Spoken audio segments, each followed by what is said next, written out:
Boa tarde a todos, bem-vindos. Queria agradecer, no primeiro momento, o convite, à Abralha, ao movimento Todos Juntos contra o Câncer. Agradecer esse time aqui que está na mesa também, que topou conversar um pouquinho com vocês sobre os impactos da pandemia no paciente oncológico, na família, na equipe. Espero que a gente possa aí trocar e conversar um pouco sobre tudo isso que aconteceu e ainda está acontecendo, né? Então, nesse painel, a gente vai pensar um pouquinho nas repercussões que os pacientes sentiram, que a família também vivenciou e também o que aconteceu com os profissionais da saúde desde o início da pandemia até esse momento que a gente está vivendo agora. A gente vai falar um pouco das adaptações que foram necessárias, das reações emocionais, as transformações que tiveram que acontecer na vida das pessoas, inclusive com a chegada da vacina, o retorno, né, às atividades presenciais que a gente está vivenciando agora. E esse painel também, no final, vai poder responder as perguntas de vocês que estão aqui presencialmente, do pessoal que está em casa. Então, fiquem à vontade se vocês tiverem questões, comentários. A gente está aqui para fazer essa troca com vocês. Eu vou começar chamando o nosso primeiro convidado, que é o Caio. O Caio vai falar um pouquinho para a gente sobre as mudanças na vida do paciente. Caio Viana é psicólogo, mestre em ciências pela Faculdade de Medicina da USP, especialista em psicologia hospitalar pelo Hospital das Clínicas da Faculdade de Medicina de São Paulo, da USP, especialista em saúde do idoso pela Unifesp e atualmente é psicólogo do Hospital São Luís da Rede D'Or e também é presidente da Estadual São Paulo da Sociedade Brasileira de Psico-Oncologia. Membro também do nosso Comitê de Saúde Mental da Abralha. Caio, obrigada por aceitar esse convite, bem-vindo e é isso, passo a palavra para você.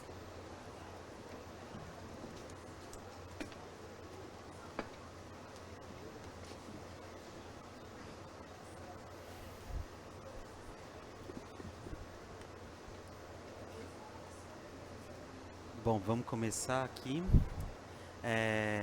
Eu não sei, para mim isso é tudo muito novo, né? Vendo todo mundo de fone, uma proposta diferente, né?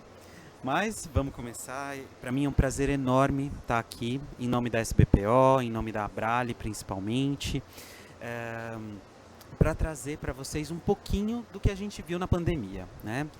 Eu acho que é muito interessante a gente começar falando um pouco dessas mudanças na vida do paciente. Por que na vida do paciente, né?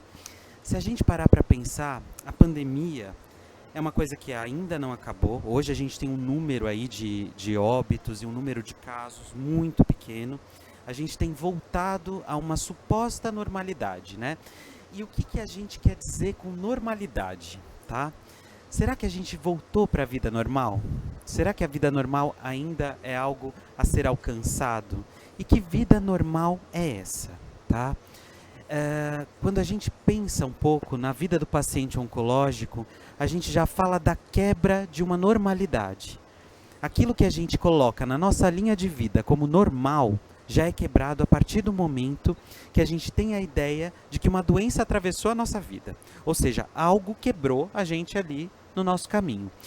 Se a gente parar para pensar, quem aqui da plateia, ou quem que está em casa, que está assistindo a gente também, né, por ser um evento híbrido, mas quem que coloca na linha da vida, em algum momento, que vai ter câncer? Ninguém coloca.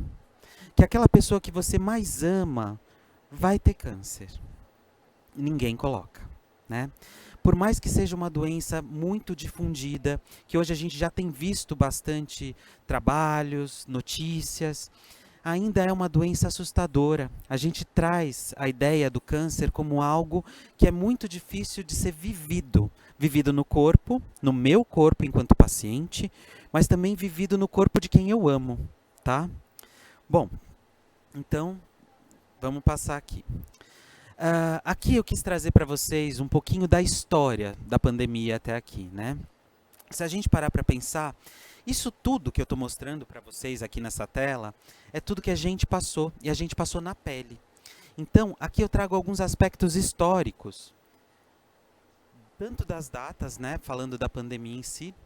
A gente fala de novembro de 2019, quando, na verdade, o Brasil começa a falar um pouco sobre uma doença que está vindo da China, que a gente não entendia muito bem. E a gente sempre falava aí de endemias, a gente falava de alguns surtos de doença, mas eu lembro que na pandemia, e para mim, Caio, particularmente, chega a ser emocionante falar um pouco dessas questões. Por que isso é emocionante em dado aspecto? Porque eu vivi todo esse momento da pandemia em diversos hospitais. Eu saí de um hospital que trazia a ideia de ser top de linha, aquele hospital que tem uma hotelaria bonita, cheio de questões hoteleiras específicas. E aí, no meio da pandemia, em 2021, eu fui para o SUS. Eu tive que viver a pandemia no SUS, sem material para trabalhar, usando uma N95 por quase 30 dias, tá?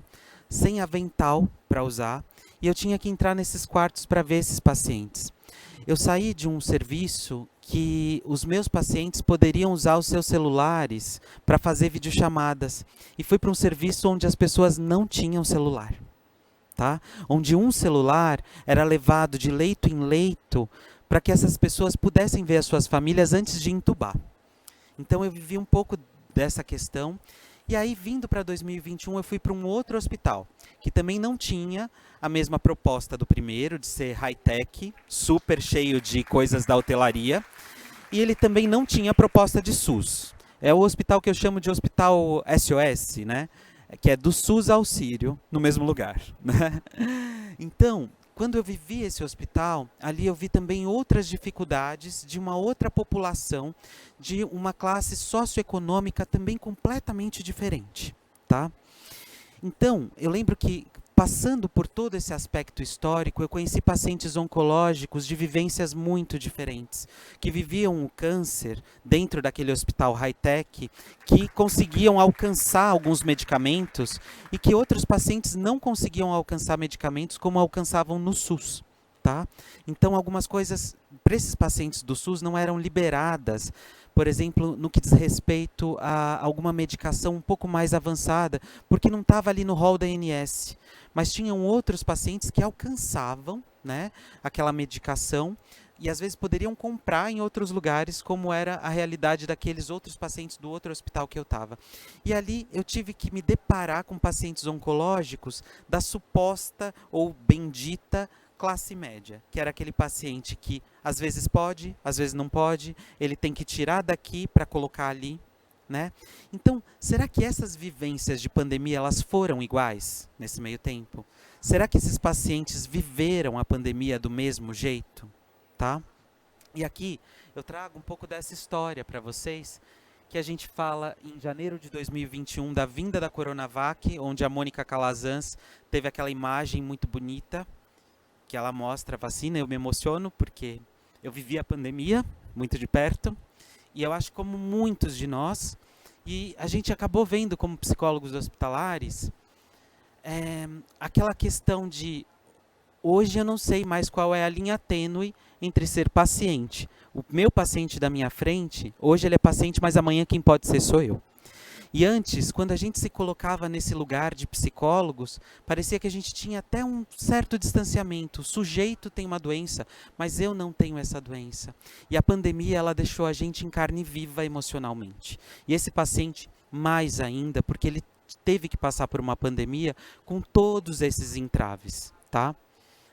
Depois que a Mônica teve a vacina, né, que foi o nosso grande símbolo da vacina no Brasil, a gente viu, na verdade, por volta de março de 2021, a gente começou a ver um pico muito grande, as vacinas voltaram, né? E, aliás, as vacinas vieram agora em massa, né? A gente conseguiu ver outras vacinas chegando também.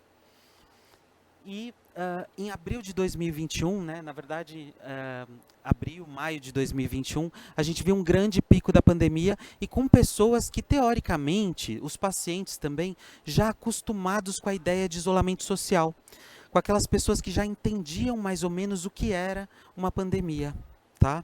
E aí a gente teve um impacto emocional também completamente diferente, porque tudo aquilo que assusta, na verdade, o paciente, é aquilo que é desconhecido. E aí a pandemia passou a ser algo reconhecido. As novas cepas foram aparecendo e esses pacientes foram vivendo de uma maneira um pouco mais adaptada àquilo que a gente chamava de uma doença ainda mortal. No entanto, respaldados ali por uma vacina. Hoje, em 2022, gente, estou olhando para trás, minha letrinha ali embaixo ficou muito pequena para ver, tá? Hoje, em 2022, a gente vê uma média de 50 mortes por dia.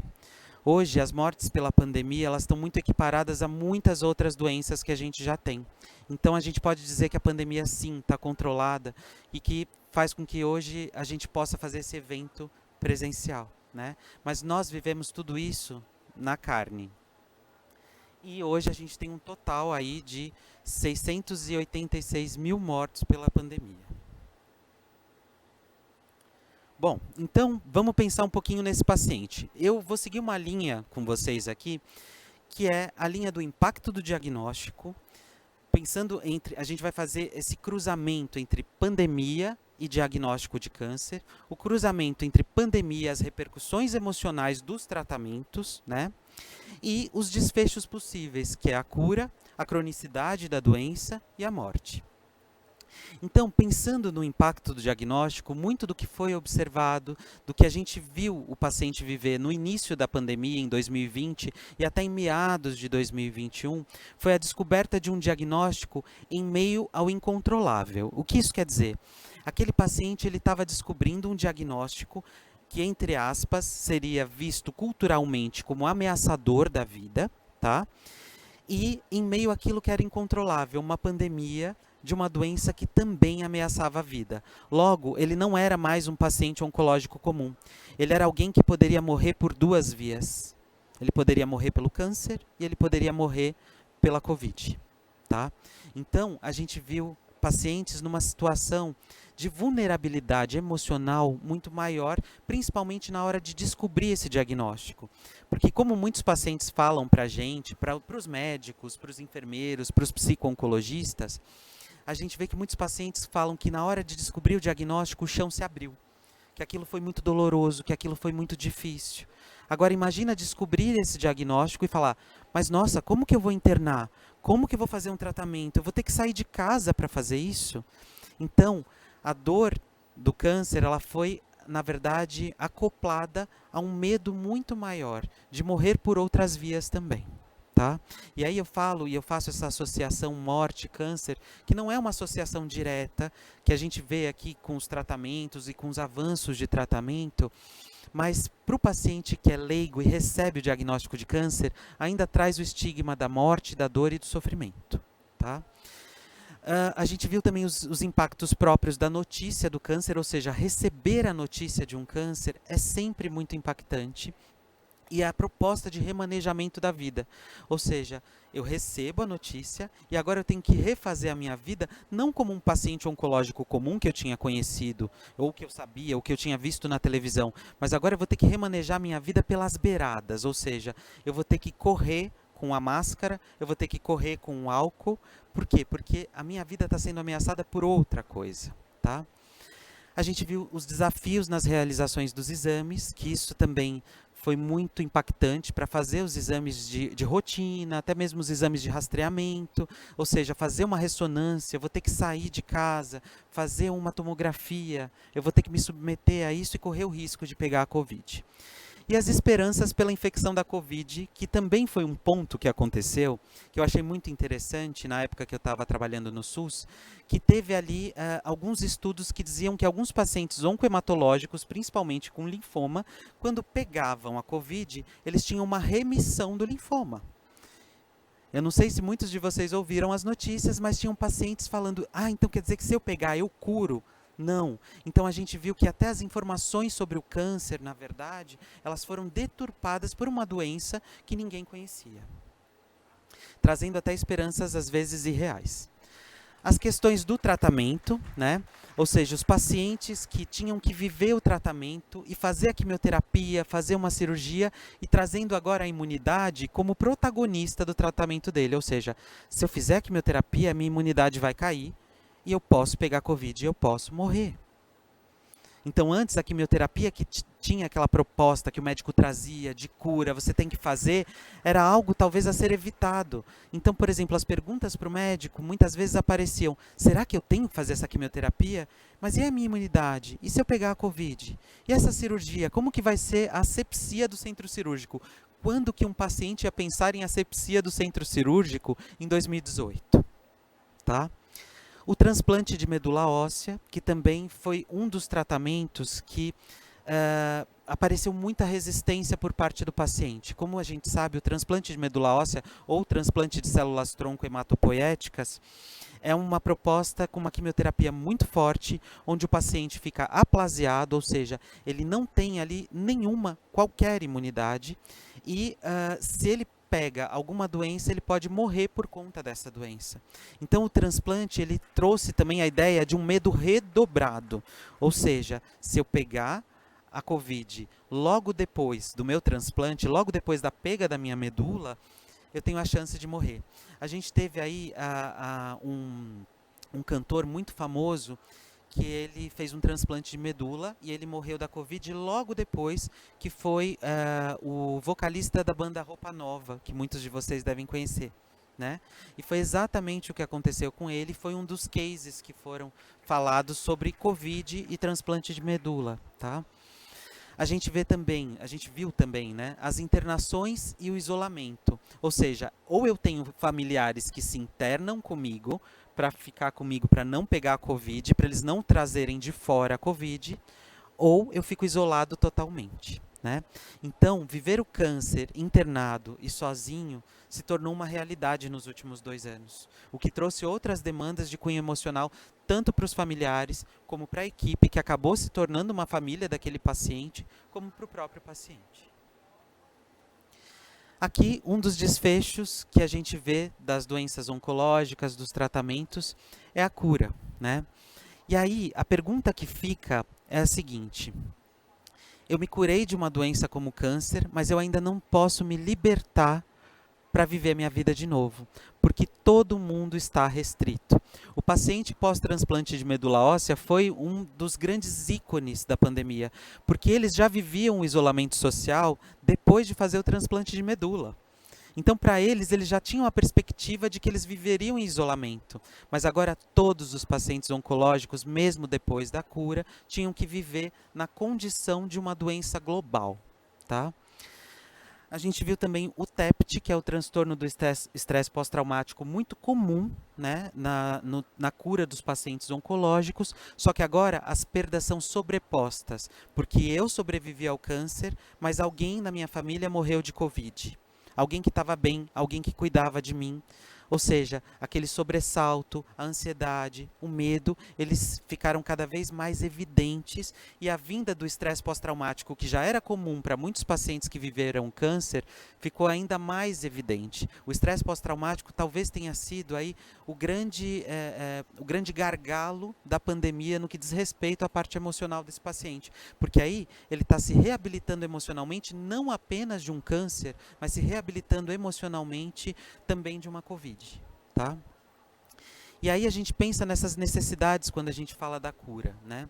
Que é a necessidade de repensar a vida e a reabilitação psicossocial na pandemia. Ou seja, eu tive um câncer, eu vivi ele durante a pandemia, eu até tive esperanças de que essa pandemia não existisse mais para que eu pudesse voltar à minha vida comum.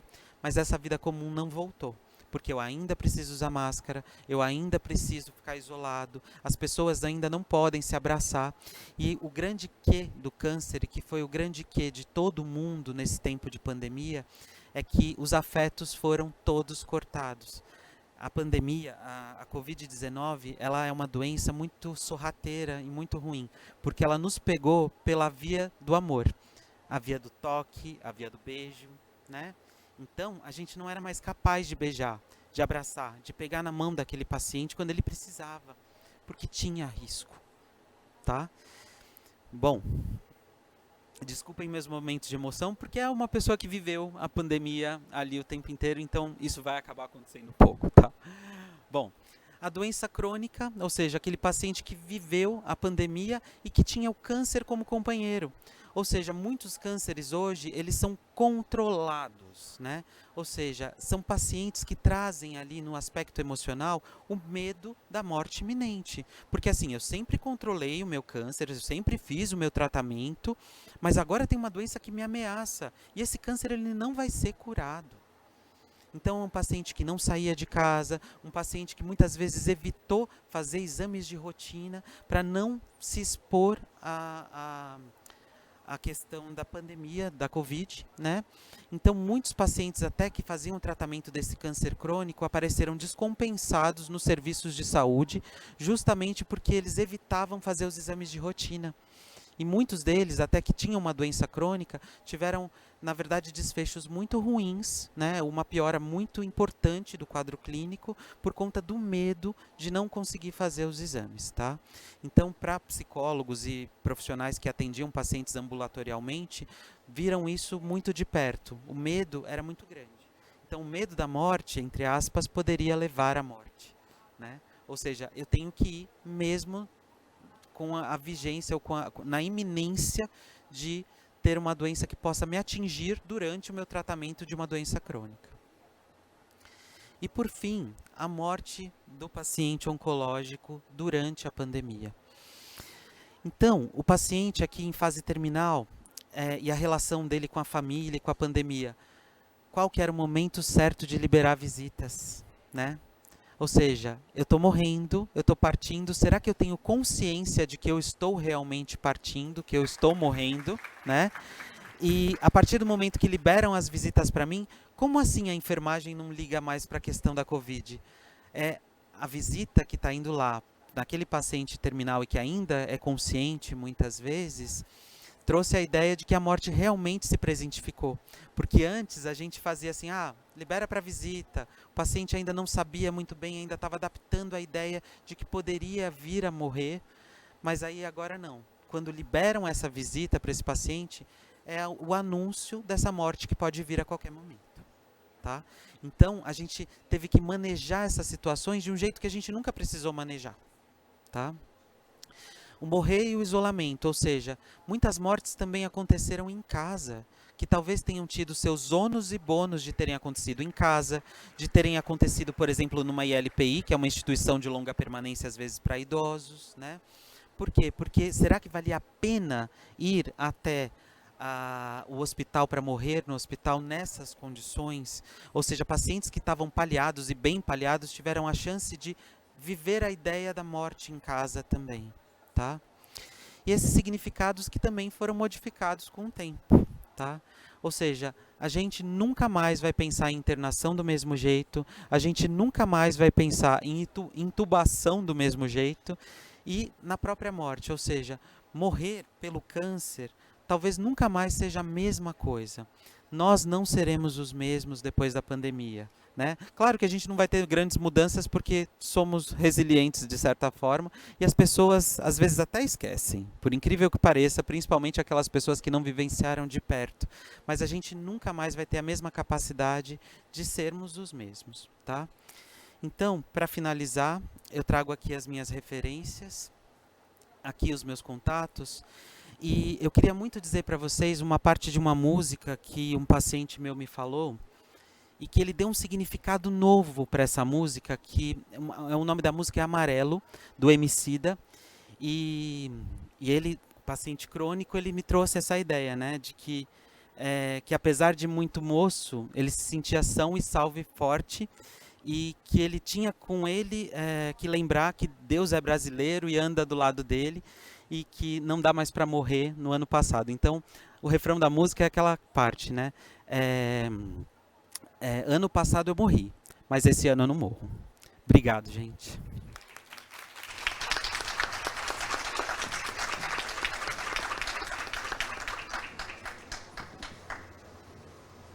Obrigada, Caio.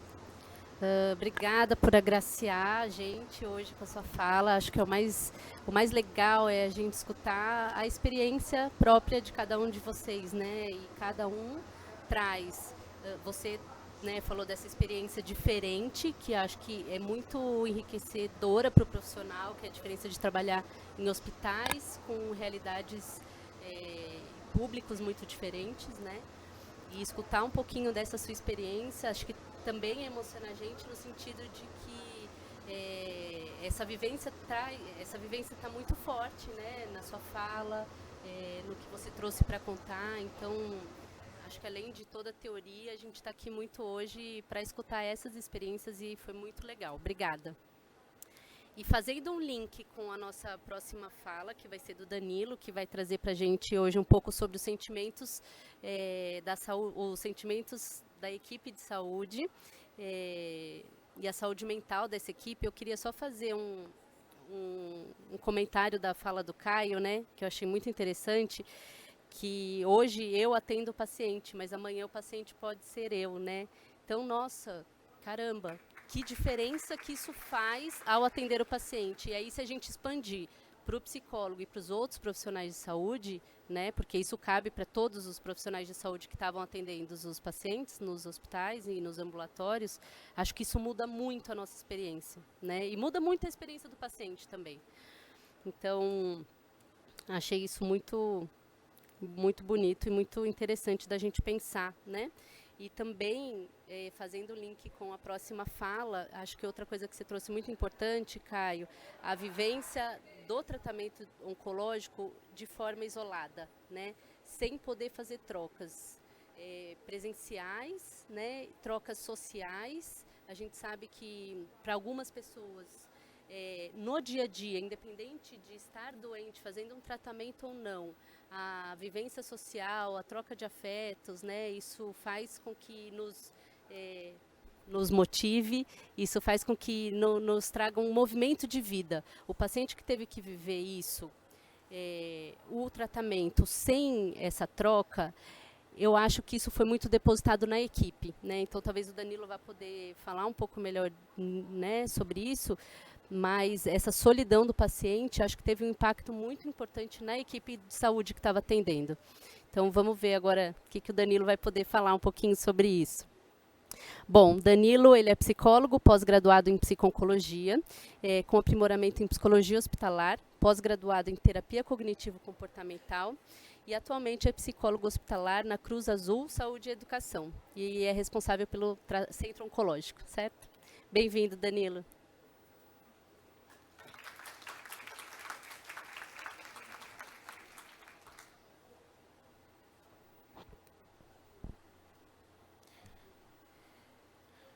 Bom, pessoal, primeiramente, boa tarde a todos.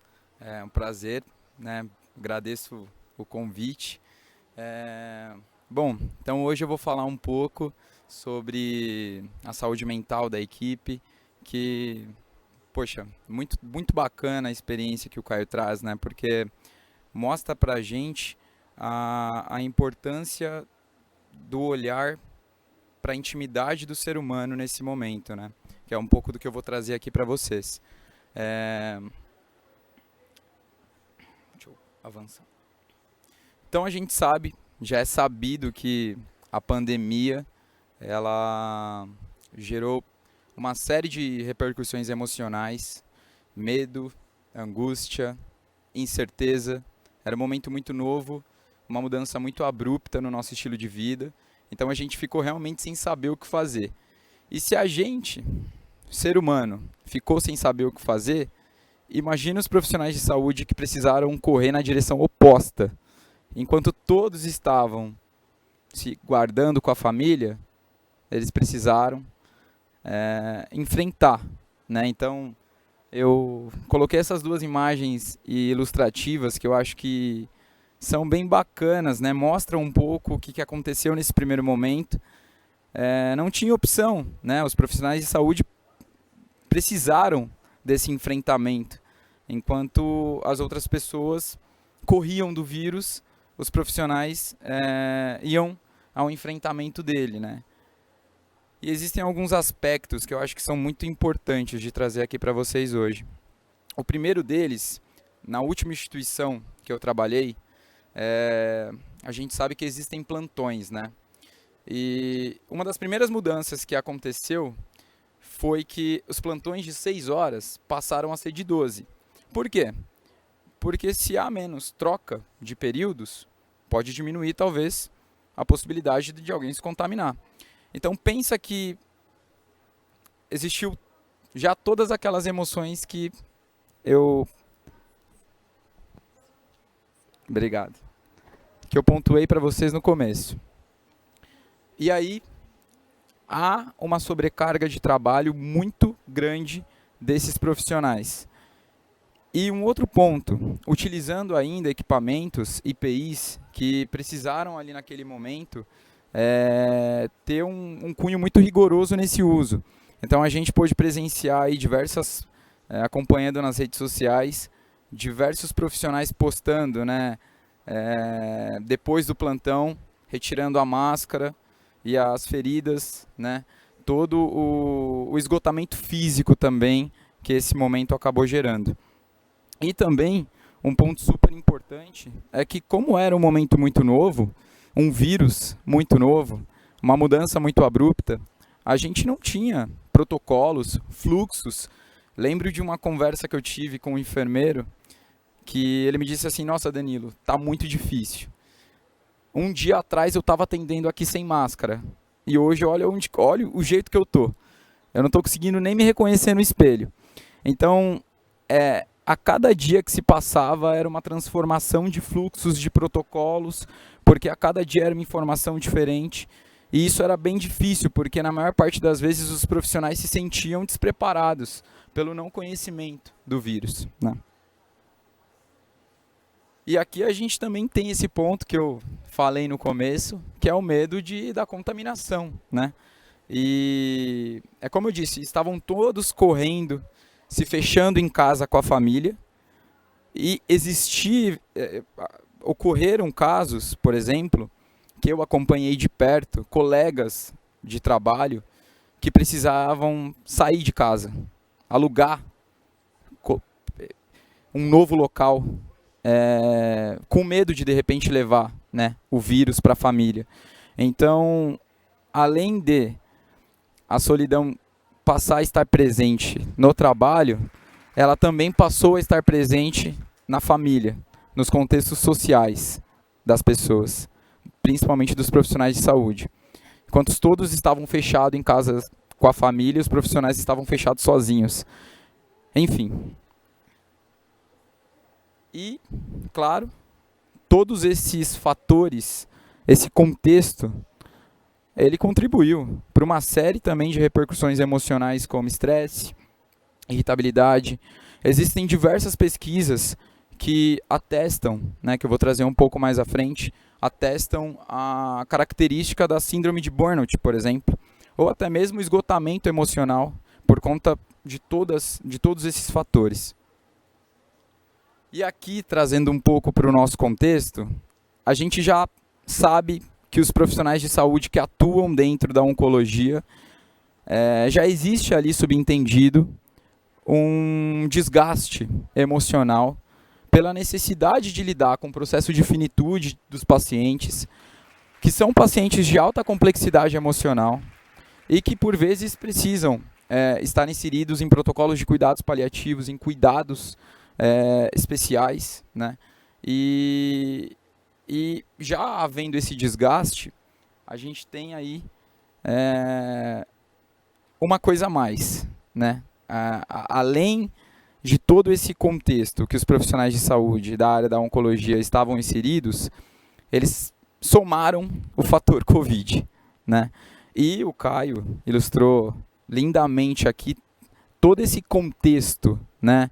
O contexto do paciente, que, sem dúvidas nenhuma, o contexto do paciente afeta e afetou esses profissionais, né?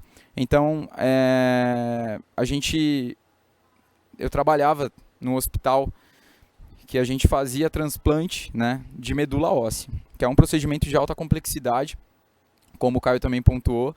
Os pacientes que fazem o transplante de medula óssea já conhecem essas características do uso da máscara, do isolamento, há muito tempo.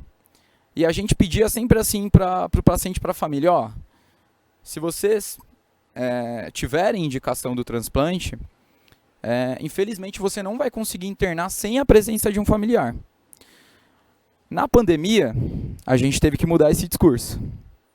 Imagina você falar para um paciente que ele precisa internar sozinho, num tratamento que às vezes dura de 20 a 25 dias, chutando um pouco mais alto, mas a média, né? Então a gente teve diversas mudanças ali que se somaram. Um cuidador familiar que pode ter diversos outros pontos, mas ajuda muito no dia a dia da equipe de enfermagem, em fatores que parecem mínimos, mas que a enfermagem precisou tomar de conta também desses fatores, né? Então a gente vê que é um bombardeio para todos os lados desse profissional de saúde, principalmente o profissional que atua na área da oncologia. E aqui eu peguei um estudo que pega aí 1.257 profissionais de saúde de 34 hospitais que estão ali na assistência, né, dos pacientes. E foi constatado, né, que há um alto risco para desfechos desfavoráveis para os profissionais que atuam dentro desse contexto, precisando até existir canais de apoio, canais de suporte. Eu, no início da pandemia, trabalhava em um hospital que foi flexível para mim a possibilidade de trabalhar 6 meses criando um projeto novo, que é uma das coisas que eu vou falar um pouco mais à frente do porquê esse projeto foi criado, mas os hospitais passaram a se movimentar. Olha, estou percebendo todo esse contexto. Os profissionais de saúde, eles estão em esgotamento. O que a gente pode fazer? E a gente criou um canal aberto no qual a gente fornecia, né, nós, psicólogos do setor de psicologia do hospital, passamos a fornecer, então, atendimentos, as demandas imediatas que aqueles profissionais de saúde precisavam de um certo tipo de acolhimento e de intervenções específicas, né? Hoje também, por exemplo, eu atuo no hospital que tem ali uma psicóloga que é responsável pela saúde do colaborador, né? Então, essa sensibilidade de entender a importância desse cuidado com os profissionais é um dos pontos também que eu vou trazer um pouco mais à frente, mas progressivamente foi se criando essa sensibilidade que já existia por conta de leis, por conta da necessidade de ter um psicólogo cuidando do colaborador, mas que passou a ser fora de cogitação não ter ali alguém para conseguir dar esse apoio. Isso nos melhores cenários, porque a gente sabe que existem cenários também que essa possibilidade acabou sendo o colega de equipe, né, acabou sendo a pessoa que estava ali do lado, a pessoa que conseguia dar essa mão, mesmo que de longe. Continuando aqui. E o que a gente faz com tudo isso? Passou um tempão, passou um ano, e a gente passa por um processo, por exemplo, de habituação, de adaptação. Essa é uma característica humana da gente, é quase que um instinto de sobrevivência, a gente precisa disso, é uma capacidade que a gente tem para sobreviver. E a gente não fez diferente, os profissionais de saúde não fizeram diferente no momento da pandemia. A gente criou novas possibilidades, e dessas novas possibilidades criaram abraços personalizados, né? Se criaram novos modos de presença, que foi a criação, por exemplo, das chamadas virtuais, né? Das visitas virtuais, que psicólogos, fonoaudiólogos, fisioterapeutas passaram a ter ali no teu fluxo essa necessidade de aproximar esse familiar que estava distanciado. Distanciado fisicamente, mas não afetivamente.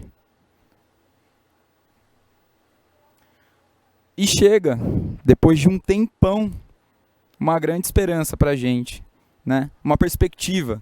No começo eu lembro que a gente falava e as expectativas, as perspectivas, elas não...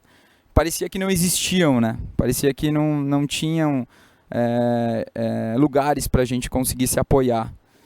E a vacina ela é um grande divisor de águas, porque ela realmente vem trazendo esperança, que é uma das coisas que a gente mais precisou de exercitar nesse momento que isso ficou quase ausente, né? E pensando então nas coisas que mudaram, né? Que eu acho que aqui são pontos super importantes. A gente sabe, eu sou psicólogo, a gente tem psicólogos aqui hoje também. Infelizmente, a gente ainda tem tabus, estigmas dentro da nossa sociedade. Infelizmente ainda existem aquelas máximas, né? Ah, não, mas psicólogo é pra louco, né? Psicólogo, se eu for pro psicólogo, eu sou fraco, né? A gente ainda, infelizmente, tem essas máximas que são reproduzidas. E aqui, o que a gente ganhou de compreensão, que foi o que eu pontuei, tanto das instituições, quanto da compreensão do colega, né? Porque os colegas passaram a falar, olha, eu estou notando você muito esgotado. O que você acha de conversar com um psicólogo? Isso em dias normais quase não existia, né? Então, isso que ficou transbordando, né? As reações emocionais que transbordaram nesse momento, elas não puderam mais ser guardadas dentro de uma gaveta, que é normalmente o que a gente faz com os problemas, né? Ah, acontece aquilo e aquilo a gente guarda. Nesse momento, com tudo isso que eu falei, não deu pra gente guardar dentro dessa gaveta, porque essa gaveta tem fundo. Então, foi e está sendo, né, ainda mudado um pouco o olhar para a importância da dimensão psicológica do cuidado dos profissionais de saúde, não só dos profissionais de saúde, mas principalmente. E aí a gente tem, né, a criação em alguns lugares específicos de diversas ações, de diversos canais, de diversas possibilidades que levam até esse profissional de saúde a importância desse cuidado, né? E a gente sabe, eu sou profissional de saúde e sei que a gente infelizmente tem uma síndrome, né? É a síndrome do super-herói. Eu cuido de todo mundo, mas de mim ninguém cuida. E isso foi mudado progressivamente, né? Tem um exemplo clichê, mas os clichês são verdades, né? Que é quando você entra dentro de um avião, o famoso quando a máscara cai, primeiro você coloca em quem? Na pessoa que está do seu lado ou em você? Então, se você colocar, você pode até colocar na pessoa que está do seu lado, mas pesquisas mostram que em 3, 2 segundos você já fica sem ar e desmaia. E aí a pessoa para quem você estava segurando também fica sem ar. Então a importância que esse momento mostrou para a gente cuidar dessa esfera, cuidar com um olhar muito diferenciado, com uma sensibilidade que esse momento acabou despertando na gente e que as instituições também passaram a perceber isso. Utilização de cuidados ambientais facilitadores que, poxa, muito bacana acompanhar ali o dia a dia. A gente no TMO tem uma coisa que trazendo para um termo mais simples, é um ar diferente que existe ali dentro, né? Um ar que joga para fora todo tipo de bactéria, por exemplo, fungos, enfim. E a gente tem algumas portas, né? Para você entrar naquela unidade, por exemplo, que eu trabalhava, a gente tinha uma porta que ela abria, você no meio ela fechava, e quando ela fechava, abria a seguinte. Então, era como se você estivesse entrando na cena de um filme mesmo. A gente pensou em novas possibilidades. Então, aqueles pacientes que conseguiam sair ao leito, eles viam a família entre essas duas portas. Então, a gente foi pensando, como eu mostrei nas fotos também, né, as chamadas virtuais e diversas outras possibilidades que foram aproximando, estreitando os laços afetivos, por mais que a gente ainda não conseguia oferecer a proximidade física, né? Protocolos que no começo precisaram ser rígidos, né? Protocolos que precisaram ter ali uma inflexibilidade, porque era uma coisa nova, ninguém sabia como transmitia e depois ficaram sabendo, e aí foi evoluindo a ideia, né? Aquilo que eu falei, um dia você está sem máscara, outro dia você está com uma N95. Então, à medida hoje, né? À medida com que o tempo foi passando, a vacina chegou, e a gente foi entendendo um pouco melhor todo esse funcionamento, todo esse contexto, os protocolos foram ficando mais flexíveis, os fluxos ficaram mais flexíveis e a gente teve um ganho muito importante no olhar do ser bio, psico, sócio e espiritual, né? Então olhar o ser humano em toda a tua complexidade, em todas as tuas dimensões, e não só o senhor João que está doente, né? E isso é um ganho que nesse momento a gente está tendo. E a esperança, né? E o alívio com a chegada da campanha de vacinação, que foi o que eu trouxe ali da vacina, que foi um divisor de águas. Talvez, como o Caio mencionou, aquelas pessoas que ficaram distanciadas, né, desse contexto, que não presenciaram, por exemplo, os lutos não autorizados que a equipe passou. Porque você, como profissional de saúde, não tem que sofrer, né? Porque é uma coisa, você tem que ser forte, você não pode ficar triste, e se o paciente do leito 16 faleceu, você já tem que correr para o 17, né? Então, esses lutos não autorizados, eles impactaram de uma maneira tão grande e tão cruel para os profissionais, que aqui a chegada da vacina, por exemplo, que teve aí uma diminuição nos casos graves e todos os outros pontos que a gente sabe que teve como benefício, ajudou a trazer um pouco desse olhar de esperança, um pouco não, muito, eufemismo da minha parte falar pouco, e deu um novo olhar, né? Um novo olhar que é um pouco do que a gente está conseguindo desfrutar, né, no momento de hoje, por exemplo. E pessoal, eu gosto, aqui são as minhas referências, tá? Eu gosto muito de finalizar com essa frase, é uma frase que eu levo em todos os congressos que eu passo, que é a da Cicely Saunders, que é a fundadora, a pioneira dos cuidados paliativos, que o sofrimento humano só é intolerável quando ninguém cuida. Então cuide-se de si e cuide das pessoas que você ama. Muito obrigado a todos.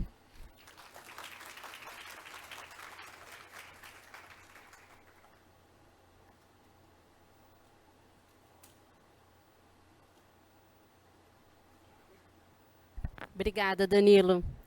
Obrigada pela sua fala, por trazer também como Caio a sua experiência. De novo, vou repetir, acho que isso é o mais legal e encantador para nós que estamos aqui escutando vocês hoje, conhecer um pouco da experiência de vocês e do que o que vocês contam do dia a dia de vocês é muito enriquecedor para nós todos, profissionais da saúde que estamos aqui hoje, né? A gente ainda vai falar um pouquinho com a Luciana sobre os impactos mais relacionados aos familiares, né? Mas eu só queria destacar algo da fala do Danilo relacionado à solidão, né? Porque a gente falou da solidão do paciente quando o Caio trouxe, né, a experiência dele, mas também o quanto a solidão foi algo importante que os profissionais de saúde também vivenciaram, né? Enquanto estava todo mundo em casa, como você falou, com os seus familiares, esses profissionais às vezes não podiam voltar para casa para estar com os familiares, né? Então, pensando nisso, eu acho que a solidão ela permeou, né, a vivência da pandemia e do tratamento para o paciente, como o Caio falou, também para o profissional. Então, eu acho que é interessante a gente pensar que a pandemia também colocou as pessoas num lugar comum, né? Todos no mesmo lugar. Os pacientes, os familiares e os profissionais de saúde, né? Todos vivenciaram um lugar muito semelhante e talvez a gente nunca tenha vivido isso antes, né? Fica aí algo para a gente refletir, né? E também um ponto muito importante que depois a gente pode, nas perguntas também, explorar um pouco mais, o olhar da instituição para esse profissional. Acho que isso mudou muito, né, e profundamente, e o olhar de que esse profissional precisa de cuidado também, e cuidado e suporte emocional, né, não só cuidado físico, né, não só dar para esse profissional um plano de saúde onde ele possa cuidar da saúde física dele, mas oferecer um lugar, um suporte, algo no sentido de um suporte emocional. Então, o olhar da instituição mudou também, né? Acho que você trouxe a experiência do lugar que você pôde acompanhar isso. Foi muito bacana. Obrigada. Vamos dar continuidade, então. Vou chamar agora a Luciana Ferri. A Luciana é psicóloga com formação na área de psicologia hospitalar, psicologia e também de cuidados paliativos. Atualmente é a psicóloga da Abrale e docente do módulo de cuidados paliativos e bioética da Rede Nacional de Tanatologia. A Luciana vai falar sobre o familiar e as reações da família desde o início da pandemia até o momento que a gente está vivendo hoje. Bem-vinda, Luciana.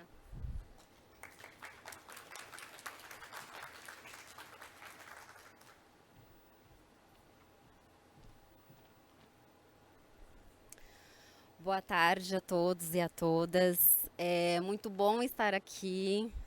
Para mim é uma grande oportunidade trazer esse tema que eu vejo que temos ainda alguns desafios a percorrer quando o olhar é para a família. Então, quando eu quero aqui começar, né, a uma reflexão, quando eu falo de família, quem que vocês pensam? Né? Quem é a primeira pessoa que vem à mente de vocês? Porque aqui eu vou trazer um pouquinho de quem é essa família, né? E quem é a família que se encontra nessa jornada, né, jornada oncológica, desse cuidado ali ao paciente oncológico, e como que foi a travessia dela durante esse período de pandemia, né? E quais foram as reações, né? Quais foram os impactos, então, para ela.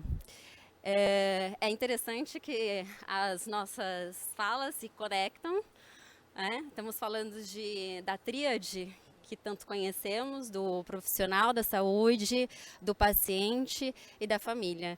Que o cuidado ele só acontece quando nós conseguimos conectar esses três personagens. Mas quão desafiador é dentro da nossa prática. Né? Eu falo que também dentro da prática da psicologia também temos nossos desafios, tá? Que precisamos ainda ampliar. Então, por isso que para mim é muito importante estar aqui falando sobre, trazendo essa fala do familiar. Aqui, como que eu mexo aqui? Foi. Então, quando eu falo de família, nós tivemos algumas transformações na origem ali da definição de família.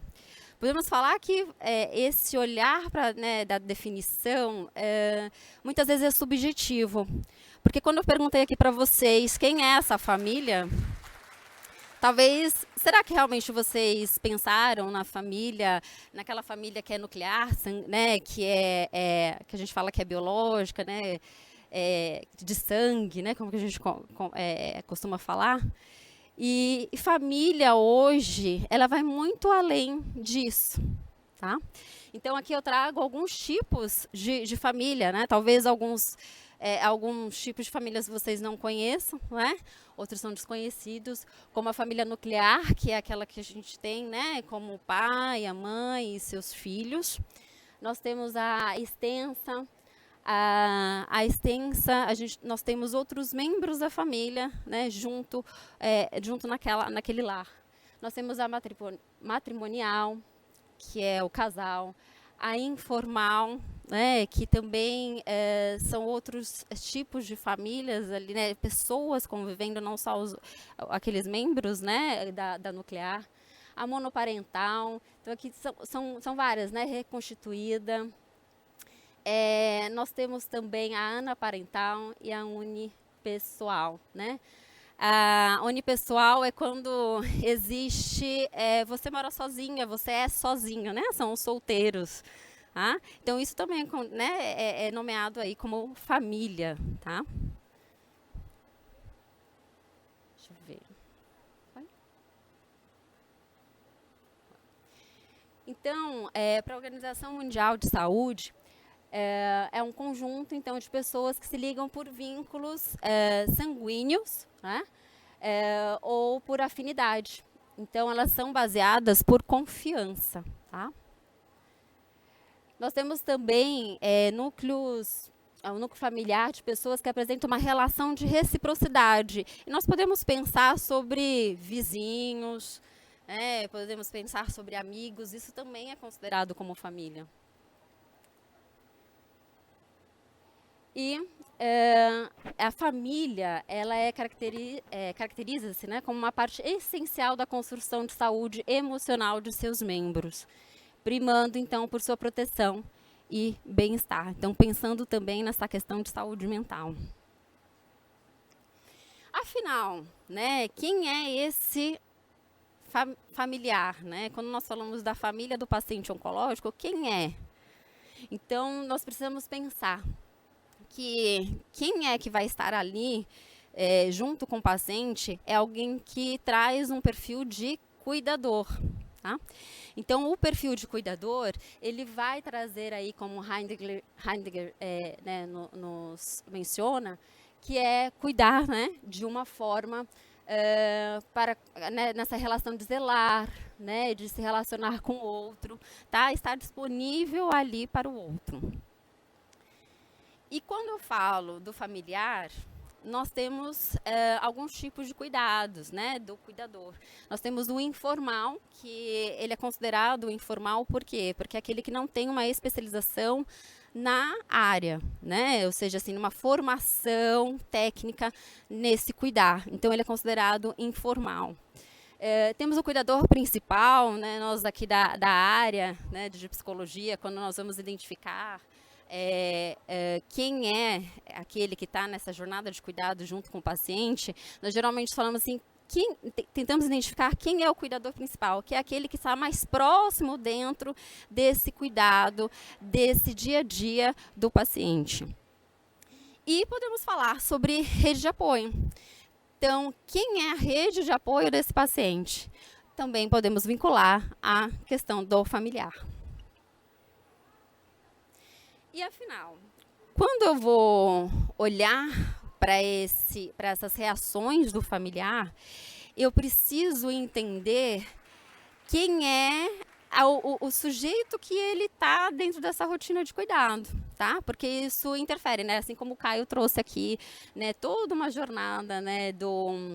Do paciente, quem é esse paciente em diversas fases, né? Eu também preciso entender de quem que eu estou cuidando. Então, que vai também interferir na parte de reações. Então, nós vamos ter...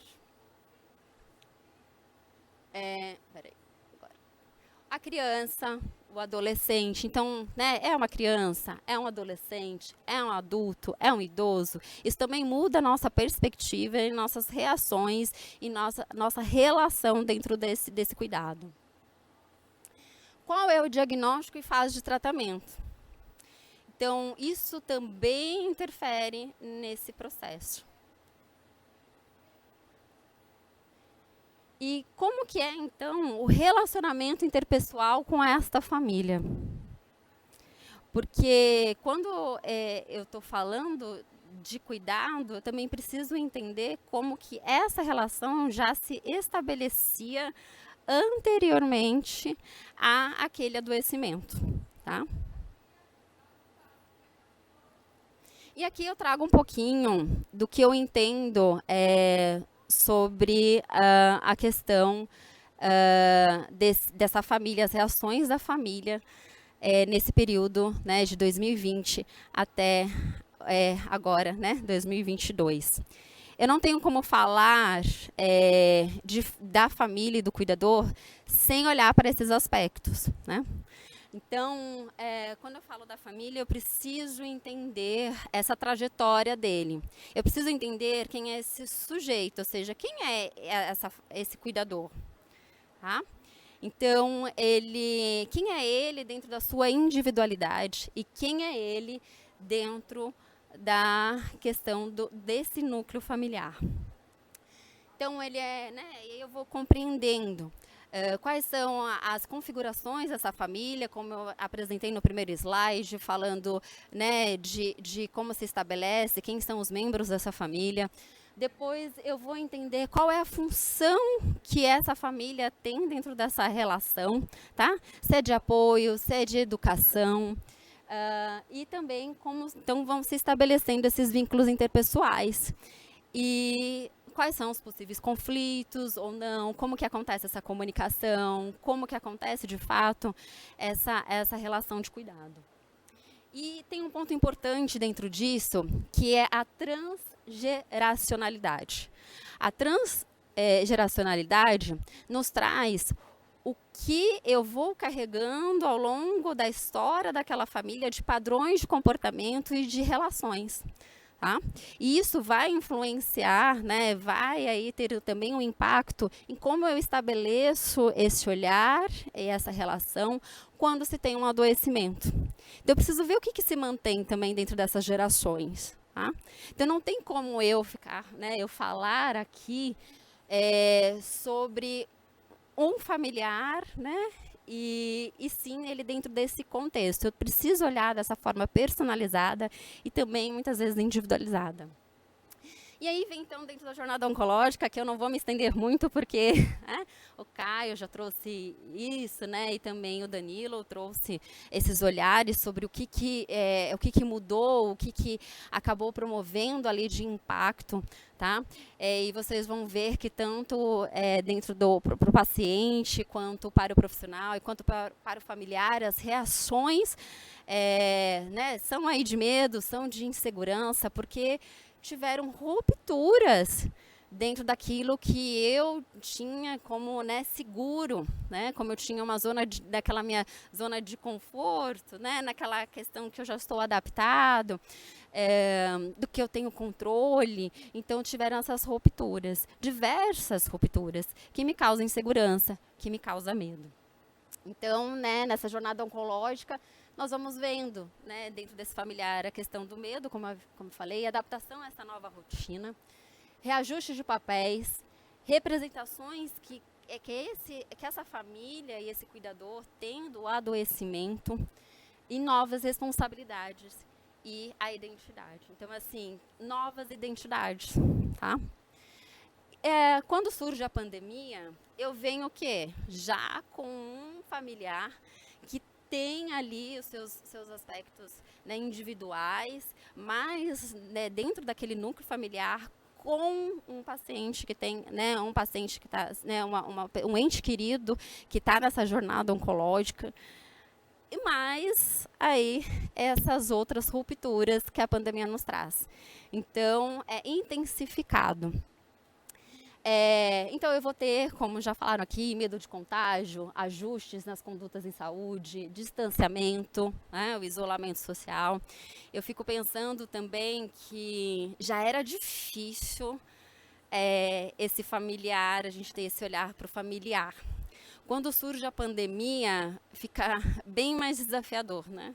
Então, como que esse familiar é inserido dentro dessa jornada de cuidado do paciente oncológico? Como que ele consegue pertencer a isso?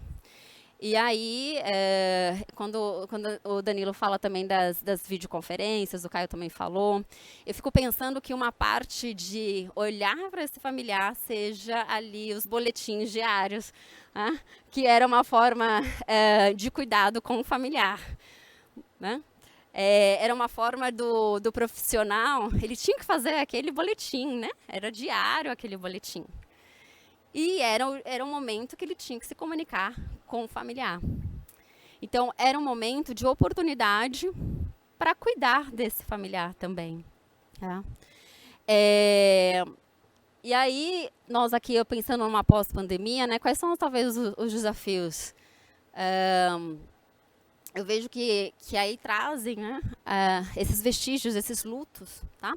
Lutos que são né, da morte em si, ou os lutos simbólicos, né, das perdas que eu fui tendo ao longo da minha vida, ali, daquela trajetória, daquela travessia, seja nos aspectos, né, sociais, nos aspectos, né, desses laços afetivos, desses afetos, no aspecto financeiro, tá?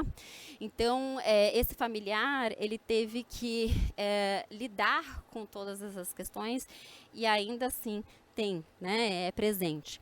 Então, o retorno às atividades, a adaptação social e interpessoal, então das minhas relações e acolher, então, também as demandas urgentes que surgem, que é o que a pandemia, né, nos deixou no aspecto também de saúde mental.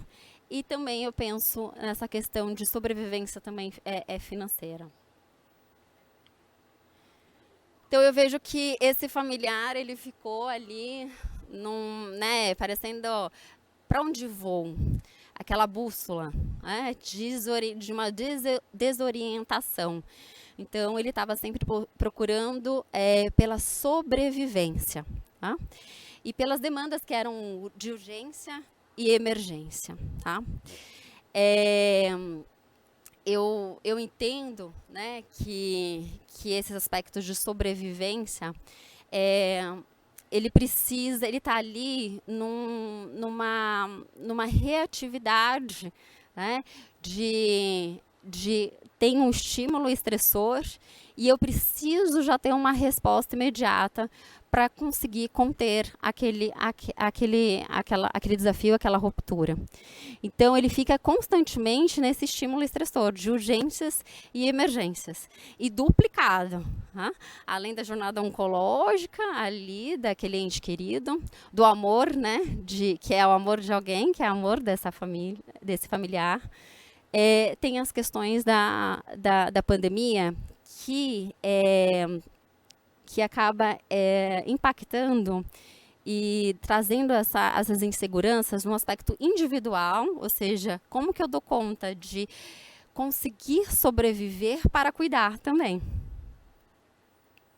Então, como que eu consigo? Eu preciso cuidar.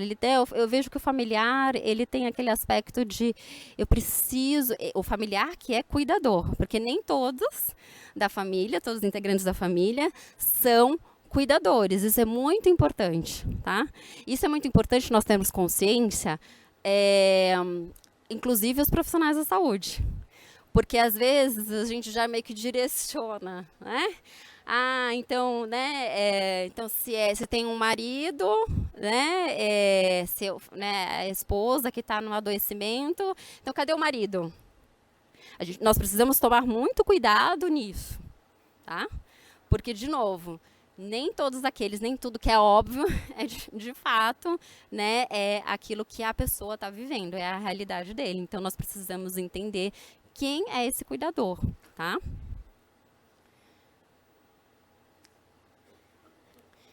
E aí as reações, né, dessa família. Nós temos aí aspectos de estagnação, né, da família diante da situação, que ela fica naquela jornada desse adoecimento, seja pela questão, né, oncológica, ou seja também dentro daquelas rupturas, dentro da pandemia. Ou senão ela acaba, né, essas situações impulsionando, né, para que tenham mudanças evolutivas. Então, não é só um aspecto negativo que acaba tendo toda essa travessia da pandemia, tá? Nós podemos, por mais que tenha se potencializado toda essa questão desses riscos, ainda assim nós podemos ressignificar e trazer também novos olhares. Então, esse familiar ele pode ter sentimentos ambivalentes, né? Então, de ter uma oportunidade de aproximação, né? De estar ali mais próximo, ou, de fato, de viver aquela tristeza, tá? Então, ele pode ter tristeza, pode ter medo, irritabilidade, preocupação, né? Um está linkado com o outro, tá? E aí tem, né, alterações diversas, seja no sono, na alimentação. Pode ter sinais depressivos, ansiosos e esse esgotamento mental, né? Então, eu penso que esses fatores aí da saúde mental, dentro dessas... Ele vive numa questão de privação também, né, do quanto que ele pode existir dentro desse cuidado. Ele, pensando nessa questão durante a pandemia, do distanciamento que ele teve que às vezes ter, né, como que eu posso, por exemplo, dentro das consultas, muitos lugares, também ambulatórios, não deixavam que o familiar participasse também da rotina de consultas ali, né, da fala junto com o médico, dos seus processos de quimioterapia. Então, ele foi sendo privado disso, que é tão forte dele, de estar ali naquela rotina de cuidado. Então, como que ele se sente... ele se sente fracassado dentro dessa responsabilidade que ele se coloca. E aqui eu trago um teórico, o John Bowlby, né? E ele fala sobre algumas fases, né, de reações do familiar, que é entorpecimento, anseio, desorganização, desespero, que é como eu estabeleço esses vínculos, né, de apego. Então, quando eu não tenho mais aquele apego seguro, aquele vínculo, aquela segurança, como que eu fico? Né? Então, ele traz aqui alguns conceitos, né, até a gente chegar à reorganização. Então, ele fica ali, o familiar fica nessa corda bamba, né? Mas ele pode ter um reposicionamento, como o Holder nos traz, e chegar ali na questão da esperança e da liberdade. Aí eu trago essa imagem, né, do dente de leão. Tá? Aqui eu trago alguns artigos, só para a gente já finalizar, que acabou o meu tempo, né, de interesses aí, que vão falar sobre essa trajetória da qualidade de vida desse cuidador, que é importante, tá? Aqui uma pesquisa também. Então, as minhas considerações, né, são que é importante reconhecer a família como integrante desse cuidado e facilitadora da jornada do cuidado. E ter esses espaços. Nós precisamos criar mais esses espaços de escuta e de acolhimento e de intervenções. Mas também o familiar entender que ele também é um sujeito de cuidado, tá bom? Que só assim a gente pode cuidar. E ampliar esses rastreios das pesquisas. Na maioria das vezes, você não precisa de um novo caminho, mas de uma nova forma de caminhar. E uma rede de apoio presente nessa travessia de mudanças. Então é isso. Obrigada. Aqui tem as referências bibliográficas e o meu contato.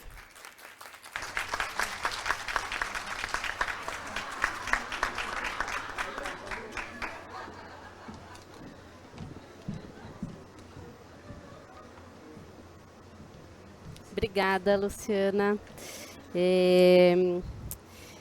Eu acho que, em relação à família e à pandemia, fica uma coisa muito marcada e clara assim, para a gente, né? Que é essa marginalização, entre aspas, do familiar que não pôde acompanhar muito de perto esse paciente, né? Ontem eu estava aqui escutando uma fala de uma paciente e ela dizia assim que toda vez que ela ia ao médico, ao oncologista dela, o marido ia junto, e ela tinha que ir lá se trocar, colocar, né, o avental de paciente para o médico poder examiná-la, e nessa hora era atrás de um biombo, e nessa hora o médico toda vez perguntava para o marido: e você?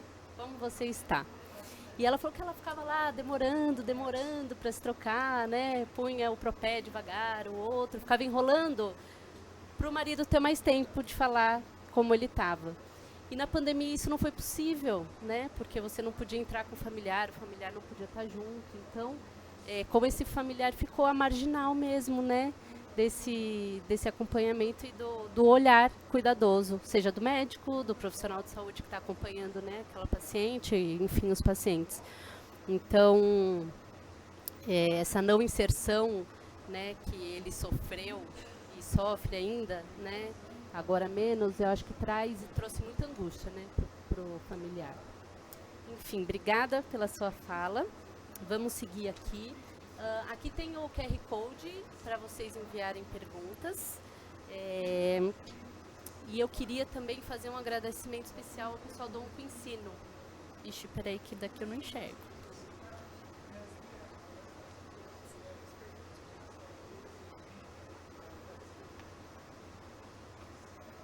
Tá joia. Eu acho que a gente, na próxima fala, a próxima mesa da psicologia, a gente vai ter a apresentação bem breve do pessoal do Oncoensino, que é a plataforma de ensino, que ia passar agora, mas por um probleminha eles não conseguiram passar. Então, na próxima mesa, a gente vai poder falar um pouquinho rapidamente sobre o Oncoensino e fazer um convite para vocês. Vamos ver se chegou alguma pergunta aqui no tablet.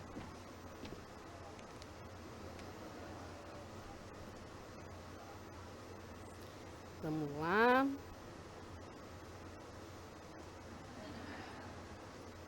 Por enquanto aqui não chegou nenhuma pergunta. Não sei se os convidados têm alguma... se gostariam de fazer alguma consideração final sobre alguma fala. Senão a gente vai ter um breve intervalo. para poder seguir aqui com a próxima mesa do Simpósio de Psico-Oncologia.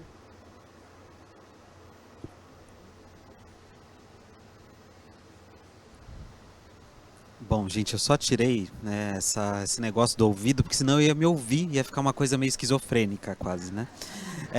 Bom, mas aí eu penso no seguinte, né, gente? Eu acho que essa mesa, quando a gente pensou, é uma mesa muito importante porque a gente ainda traz essa ideia, esse contexto de não ter saído da pandemia, né? Ali, eu acho que aqui o Danilo, a Luciana, eles falaram coisas que foram muito importantes, porque se vocês pararem para pensar, esse paciente ele ainda vive sequelas dessa pandemia. A gente hoje traz esse aspecto de normalidade que não é bem normalidade ainda, né? Ou seja, tem pessoas ainda morrendo de Covid, sim. O paciente oncológico ainda traz a questão da fragilidade física, principalmente por conta dessa imunidade. Os familiares ainda têm medo da infecção pela Covid, tá? Então, assim, esses medos, eles existem, né? Então, a gente que está com a ideia, porque o nosso governo federal, o governo estadual e às vezes municipal traz essa ideia de que, aqui eu vou tirar máscara, no outro lugar eu não vou tirar máscara. Aqui, essa questão... por exemplo, dos transportes públicos. Querendo ou não, isso ainda existe. Existem pessoas morrendo de Covid. E a gente também está falando de um outro mundo que traz essa ideia também das doenças infecciosas. Querendo ou não, como que é um paciente oncológico contrair a monkeypox, tá?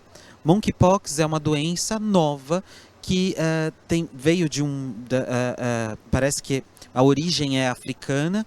É uma doença que traz muita dor, tá? Então, eu já tive a oportunidade de atender pacientes com monkeypox. Agora, imagina contrair a monkeypox ou a chance de contrair a Covid. Como que esse paciente é tratado? Um outro ponto que é interessante é que paciente com Covid, a maioria deles, né, não pode fazer o protocolo de tratamento na vigência da doença. Então, quer dizer, às vezes o medo da doença oncológica piorar, né, porque ele ainda está tratando da Covid, existem protocolos que podem sim fazer a quimioterapia com a Covid, mas outros não. Então esse sujeito ele ainda fica à mercê dessa doença, né, e que ele ainda pode ser acometido. Então se a gente parar para pensar no próprio paciente, pensar no familiar, o familiar também é alguém que é receptáculo das angústias de todo mundo, porque ele tem que fazer o papel de família, né? Então qual que é o papel de família, né? Você vai ficar bem, vai dar tudo certo, né? E nem sempre vai dar, mas é o papel da família, ele tem que desempenhar aquilo, né?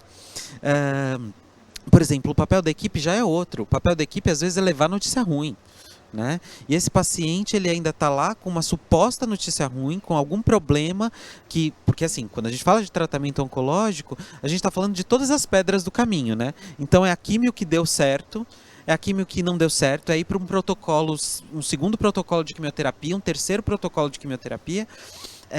Às vezes é tipo uma toxicidade do tratamento que faz com que aquele paciente faz com que ele pare de fazer o tratamento oncológico. Então são muitas questões que vão acontecendo. E eu acho que os dois abordaram brilhantemente, mas a gente não pode esquecer que isso ainda não acabou e que novas coisas vão aparecer por aqui, né? Vocês gostariam também de contribuir com alguma coisa? Sim, a gente tem perguntas agora. Na verdade, a gente tinha, mas aqui pelo tablet não funcionou, então temos no velho e bom papelzinho. E aí eu direciono a pergunta para quem se sentir confortável e quiser responder. Frente à pandemia e à exaustão do próprio psicólogo, como vocês lidaram com esse momento? Então, se alguém quiser contar um pouco do que fez, né, para lidar com esse cansaço, com essa exaustão, acho que é para contar um pouquinho mesmo da experiência. Tá dando para ouvir nesse microfone? Uma excelente pergunta. Eu me incluo dentro desse público que é o profissional de saúde e que por vezes tem, né, essa síndrome do super-herói, de cuidar de todos, e nesse cuidado intensivo acabar não cuidando de si. Mas eu acho que o caminho é o caminho oposto, né? O que eu particularmente fiz como psicólogo, primeiro, a faculdade inteira a gente passa ouvindo que é preciso fazer terapia, que é preciso de ter supervisão. Então, isso indescartável, só mantive isso na minha rotina. E busquei realmente colocar a minha máscara, né, em momentos que eu considerei importante. Então, criar hábitos de autocuidado, que foi uma coisa super importante, porque nesse momento é como eu trouxe ali, você acaba sendo infiltrado de todos os lados da demanda do Covid e do paciente oncológico e da família e da equipe solicitando atendimento, um atrás do outro. Então, se você não tem aquele famoso chegar em casa, sentar no seu sofá, pensar em fazer atividades que te promovam um bem-estar emocional, você acaba não colocando o seu celular, a sua bateria, na verdade, para carregar. Sua bateria interna não carrega. E você vai para o outro dia trabalhar novamente com a tua bateria descarregada, né? Então, eu costumo falar que cuidados mínimos diariamente fazem uma grande diferença a longo prazo. E foram esses cuidados, né? Então, eu sou muito fã de esporte, particularmente. Então, uma coisa que eu amo fazer é correr. Então, a corrida foi uma das minhas estratégias terapêuticas, né? Eu amo estar em família também, por exemplo. Então, estando com a minha família, nesse momento que as coisas conseguiram ficar um pouco melhor, foi uma das possibilidades. Como eu não pude aproveitar tão intensamente inicialmente por conta do medo da contaminação, abusei do estar em família nesse momento que a vacina chegou e que isso abriu alas para essa possibilidade. Dentre outras tarefas, né, de cuidado também com o meu espaço emocional, que a terapia, nesse sentido, foi fundamental. É aquilo, né? Ah, não, mas psicólogo... Nossa, às vezes eu falo para os meus pacientes, eles ficam abismados. Nossa, mas psicólogo também precisa de psicólogo? Precise muito. Precise muito.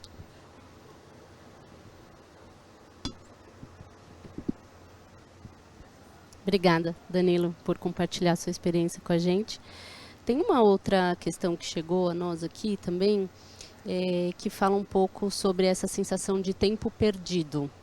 Então, como lidar com a sensação do tempo perdido na pandemia, né? Agora que as coisas estão voltando a acontecer de modo presencial, que a vida social, né, tem podido acontecer, como acabar com a sensação de tempo perdido, né?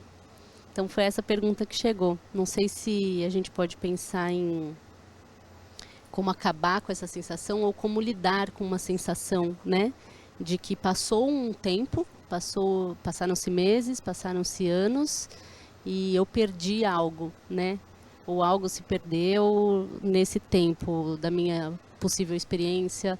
E aí acho que a gente pode pensar também em cada fase da vida, né? Se a gente falar com uma pessoa de 60, 70 anos, né?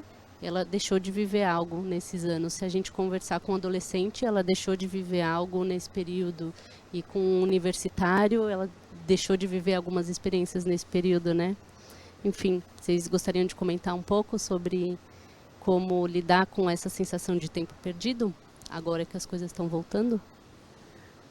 Eu acho que, na verdade, a gente está vivendo um mundo que está girando mais rápido, né? A gente tem a sensação de que as coisas estão passando muito rápido, os dias estão passando rápido, os anos estão passando rápido. Às vezes tem pessoas que me abordam, pacientes às vezes, né, que chegam e falam assim, nossa, mas esses 2 últimos anos passaram rápido. Eu acho que tem o passar rápido e tem a sensação de tempo perdido.